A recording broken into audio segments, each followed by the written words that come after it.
The federal government will pay former coalition staffer Rachelle Miller $650,000 after settling a claim she made for loss and damages suffered while working for former cabinet ministers Tudge and Michaelia Cash. The government admits no liability or fault in the settlement, which Miller announced with a public plea for politicians to implement in full all findings of last year's damning report into parliamentary workplace culture.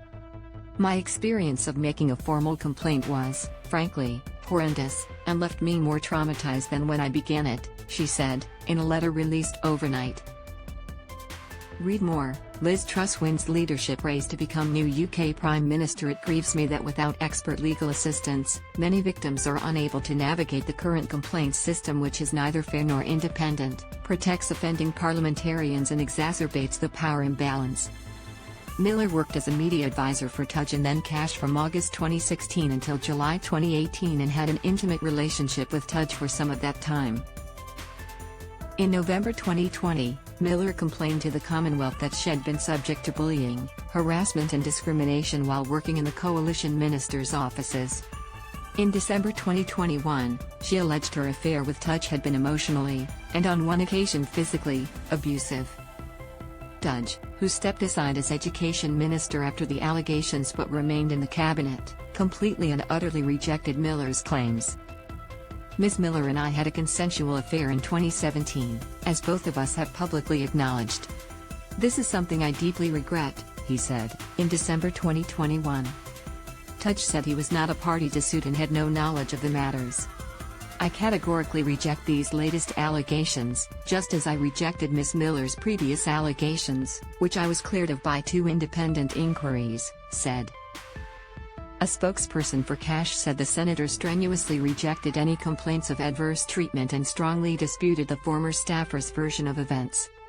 At the time of her employment, between late 2017 and mid-2018, Senator Cash and her office understood Ms. Miller's personal circumstances, which is why support, leave and flexible work arrangements were offered to her, Cash said.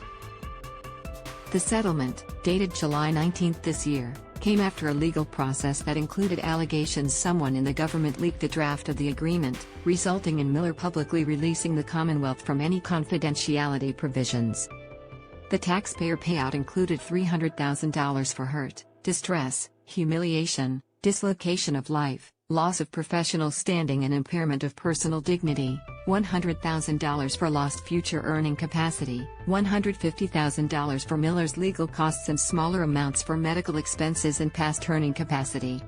In her letter to parliamentarians, Miller stressed the importance of transparency in situations such as hers.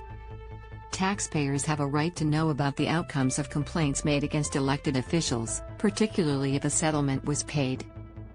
"My case has settled without a non-disclosure agreement, which is a significant breakthrough for transparency, and a huge step forward for victims." She said it was important for the public to understand why the settlement occurred.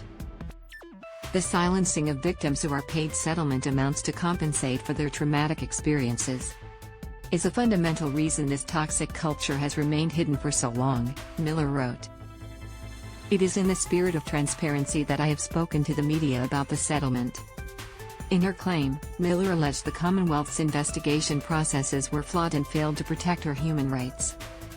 An independent review carried out by former public servant Dr. Vivian Tom, in which Miller did not participate, did not find Tudge breached ministerial standards.